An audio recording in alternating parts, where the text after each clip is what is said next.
阿春哥，如果我真係嚟到呢度第二家園坐定定，係買樓啊未買，不過就多謝你幫我租間屋先。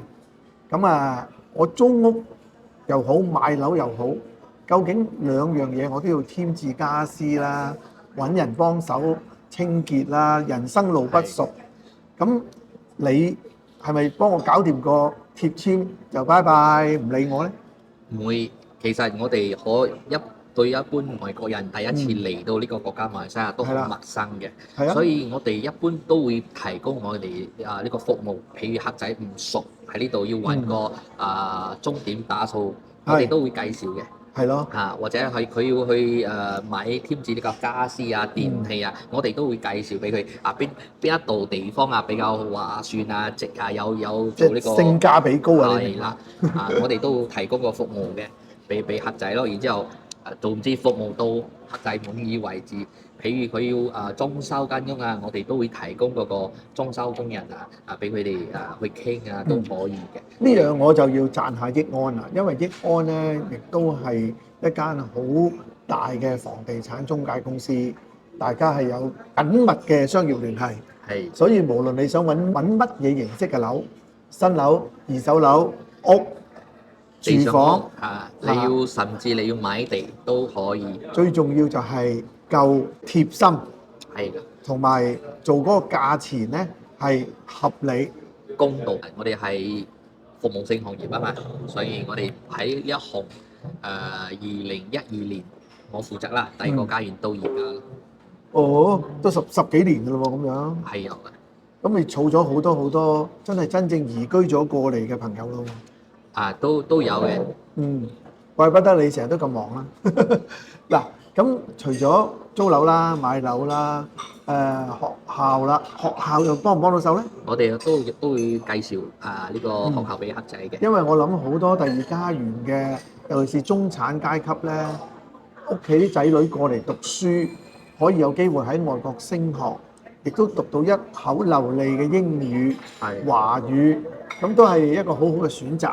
所以我哋喺香港咧，相信都會見到好多類同嘅中產階級嘅朋友咧，會有興趣申請嘅。咁要靠你去俾多啲 tips 佢哋㗎啦。可以，歡迎。咁譬如老人家就最緊張咧，就係佢個醫療嘅啫。喺呢方面，你哋係咪有晒網絡？即係有個老人家唔舒服，支唔支援得到咧？可以嘅。譬如介紹佢哋去醫院，我哋都有呢一方面嘅服務嘅。係，即係總之你需要買醫療保險又好，去醫院點樣可以揾到一間啱你嗰個疾病嘅專科，都可以幫到手。我哋都有介紹。咁純粹嚟玩咁又點啊？旅遊你哋有冇啲好介紹啊？得閒去下檳城，得閒去下怡保咁啊點啊？冇問題，呢個係學玩樂我最得㗎啦。去下浮羅交怡影遊下水，食榴蓮食榴蓮，係自己有塊地起榴蓮都得喎，去咯喎。可以啊，你可以，所以頭先話你睇啱塊地，榴蓮園都可以買嘅。可以投資，不過唔可以做嘢啫嘛。係，咁都幾好啊！我覺得娛樂嗰方面又點咧？譬如雲頂以外啦，仲有啲咩好玩嘅咧？好多檳城以上仲有一個能溝園，呢個係浮羅交怡免稅島，係檳城，然之後就到太平，再到怡保，怡保之後可以去金馬倫，金馬倫隔離就雲頂、加林波，然之後中意去埋新加坡，仲未到，馬六甲先，馬六甲同埋加林波中間仲有一個呢個 Bourdickson 海邊，然之後馬六甲之後就先到新山有佛州，新山嗰度先到新加坡嘅。係啦，中意仲可唔可以去埋沙巴咩打下魚啊？嗰個東馬有呢個仙本那，佢有小馬爾代夫嘅之稱嘅。小馬爾代夫係啦，好靚嘅個海島，消費又平。其實我哋真係可能喺香港太耐啦，講嚟講去都香港九龍新界。